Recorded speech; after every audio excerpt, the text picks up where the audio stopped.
जय बद्री विशाल। कल अपन ने चर्चा की पंचकों के बारे में, आज चर्चा कर लेते हैं गंडमूल नक्षत्रों के बारे में। बड़े बार जिसको सामान्य भाषा में बोला जाता है। आजकल एक प्रचलन चला है, महाराज हमारे बहू के डिलीवरी होने वाली है, कोई अच्छा सा समय अच्छा सा मुहूर्त बताइए, लेकिन बड़े बार नहीं होने चाहिए, मूलों में नहीं होना चाहिए। यानी बड़े बारों के प्रति, मूल गंडमूल नक्षत्रों के प्रति प्रत्येक जनमानस में गलत धारणा बन गई है। उनको तो अछूत मानने लगे, वो नहीं होने चाहिए महाराज। तो क्या इतने बुरे हैं क्या गंडमूल नक्षत्र? तो आप जानते हैं गंडमूल नक्षत्र क्या है। गंड और मूल, गंड का तात्पर्य होता है जो नक्षत्र राशि के साथ समाप्त होते हैं उन्हें गंड कहा गया है, और जो नक्षत्र राशि के साथ समाप्त नहीं होते हैं, राशि के बीच में ही समाप्त हो जाते हैं, उन्हें मूल कहा गया है। वैसे 27 नक्षत्रों में से एक नक्षत्र का नाम मूल भी है, जो भी बड़े बारों में ही आता है, लेकिन सामान्य बोलचाल में सभी नक्षत्रों को मूल नक्षत्र बोल देते हैं, जबकि ऐसा नहीं है। गंड नक्षत्र अलग है और मूल नक्षत्र अलग है, और इनका शुभ और अशुभ दोनों ही प्रकार का फल देखने को मिलता है। प्रत्येक नक्षत्र के 4 चरण होते हैं। जैसे अश्विनी नक्षत्र गंडमूल में आता है, और अश्विनी के बाद में जो आता है वो अश्लेषा आता है, फिर मगा आता है, और फिर ज्येष्ठ आता है, और फिर मूल आता है, और फिर रेवती आती है। इस प्रकार ये जो 6 नक्षत्र है, इन्हीं को गंडमूल नक्षत्र कहा गया है। और नक्षत्र के 4 चरण होते हैं प्रत्येक नक्षत्र के, और चारों चरणों में जिस भी चरण में बच्चे का जन्म होता है तो उसका अलग फल होता है। यानी एक नक्षत्र के अंदर भी जन्मे हुए बच्चे के 4 प्रकार के फल होते हैं। अगर अश्विनी नक्षत्र के पहले चरण में कोई बच्चा जन्मेगा तो पिता को भय रहेगा। पिता को भय मतलब पिता की हानि की संभावना, पिता का बीमार हो जाना, या पिता को किसी न किसी पीड़ा से ग्रसित रहेगा पहले चरण में अगर कोई बच्चा जन्म लेता है अश्विनी के में तो। और अगर दूसरे चरण में कोई बच्चा जन्म लेता है तो वो सुख और ऐश्वर्य को देने वाला होता है। अब ये कहाँ खराब हुआ? इन नक्षत्रों के शुभ भी फल होते हैं और अशुभ भी फल होते हैं, इनसे डरने की आवश्यकता नहीं होती है। तीसरे चरण में इसके अंदर अश्विनी नक्षत्र में अगर कोई बच्चा जन्म लेता है तो मंत्रित्व पद प्राप्त करता। मंत्रित्व का मतलब अच्छा अधिकारी बन जाएगा, या राजकार्य में संलग्न होकर के राजकार्य में अच्छा हस्तक्षेप करने वाला व्यक्ति बनेगा, या कोई अच्छा पद प्राप्त उसको रहेगा। अब ये कहाँ अशुभ हुआ? और अगर चतुर्थ चरण में कोई जन्म लेता है तो वो राजा के समान होता है। तो इन नक्षत्रों के अंदर जन्म लेने वाले बच्चे की नक्षत्र शांति अनिवार्य होती है। ये जो फल मैं आपको बोल रहा हूं, ये सब फल तब जाकर के शुभ होता है जब नक्षत्र शांति करवा ली जाती है 27 दिन के बाद। बाकी डरने की कोई आवश्यकता नहीं होती है। इन नक्षत्रों में जन्मे हुए बालक अधिकतर आपको सेलिब्रिटीज मिलेंगे, या उच्च पदों पर आसीन मिलेंगे, या शासन प्रशासन के अंदर अच्छा वजूद रखने वाले व्यक्ति मिलेंगे।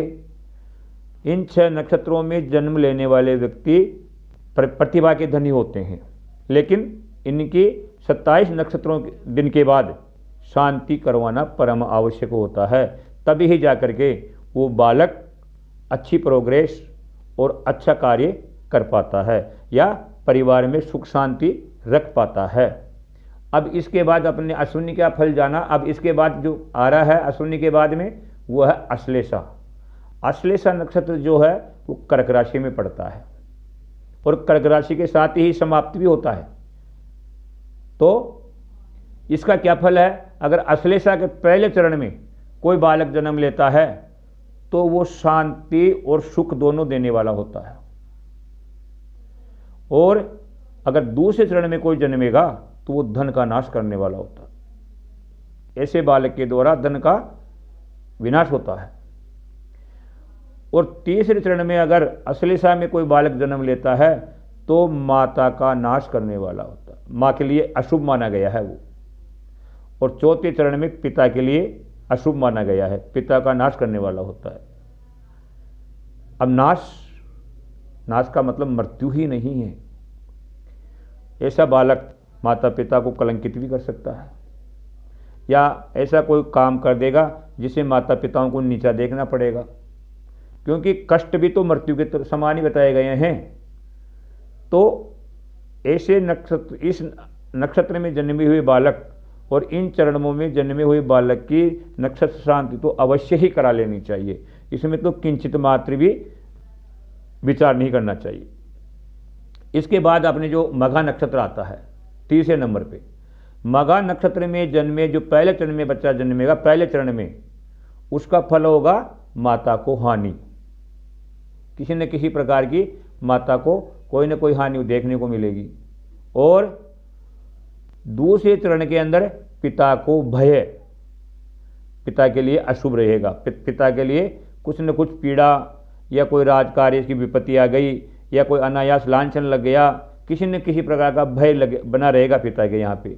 और अगर तीसरे चरण में कोई बच्चा जन्म लेता है मघा नक्षत्र में तो वो सुख देने वाला होता है। और चौथे चरण में धन और विद्या का धनी होता है, यानी धन भी कमाने वाला होता है और विद्या में भी निपुण होता है। यह है मघा नक्षत्र का जन्मे हुए बालकों का फल।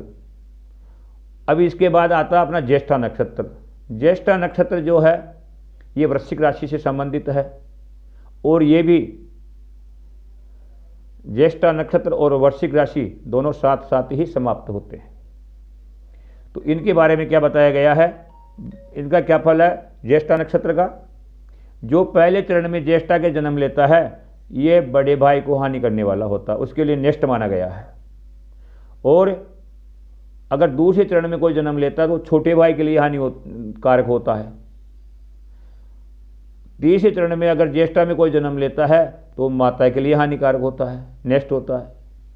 और चौथे चरण में अगर कोई जन्म लेता है ज्येष्ठा के तो पिता के लिए नेष्ट बताया गया है। यानी ज्येष्ठा नक्षत्र के अंदर जन्म लेने वाला बालक चारों चरणों में ही हानिप्रद ही होता है। अगर इसकी शांति नहीं होती है तो सबसे भयावह स्थिति इस नक्षत्र वालों को ही देखने को मिलती है। इसके बाद जो आता है चरण वो आता है मूल। मूल नक्षत्र के पहले चरण में अगर कोई बालक का जन्म होता है तो पितृनाश लिखा गया है, पिता के लिए बहुत बहुत ज़्यादा हानिकारक होता है। और दूसरे चरण में माता के लिए हानिकारक बताया गया, मातृनाश बताया गया है। तीसरे चरण में धन का नाश करने वाला बताया गया है। और चौथे चरण में जाकर के शांति और सुख दोनों देने वाला है। यानी मूल नक्षत्र के 3 चरणों में पहले, दूसरे और तीसरे चरण में जन्म लेने वाला बच्चा भी हानिप्रद ही होता है। इसकी भी शांति परमावश्यक है। शांति तो जो 6 नक्षत्र हैं सबकी ही जरूरी होती है और सबको ही करवा लेनी चाहिए, अन्यथा जैसा फल बताया जा रहा है वैसा परिवार के अंदर देखने को अवश्य मिलेगा। अब आता है अपना रेवती नक्षत्र। रेवती नक्षत्र के पहले चरण में अगर कोई बालक जन्म लेता है तो वो राजा के समान होता है आगे जा करके। और दूसरे चरण में मंत्रित्व प्राप्त करता है, यानी वह उच्चाधिकारी, राजकार्य में भाग लेने वाला, राजकार्य में दिशा निर्देश देने वाला अच्छा पद प्राप्त करता है। तीसरे चरण में अगर कोई व्यक्ति बच्चा जन्म लेता है किसमें, रेवती में, तो ऐसा बालक धन को देने वाला और सुख को देने वाला होता है। और अगर चतुर्थ चरण में रेवती में कोई बालक जन्म लेता है तो उनके अनेक प्रकार के कष्ट देखने को मिलते हैं रेवती के चौथे चरण में।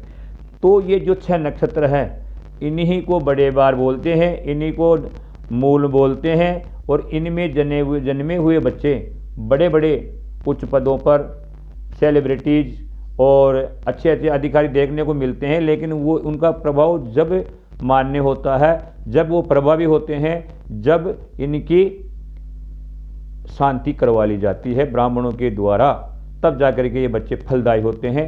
इनमें जन्म लेने वाले बच्चों का अशुभ फल खत्म हो जाता है और अच्छा फल आरंभ हो जाता है। जय राधे, जय गोविंद।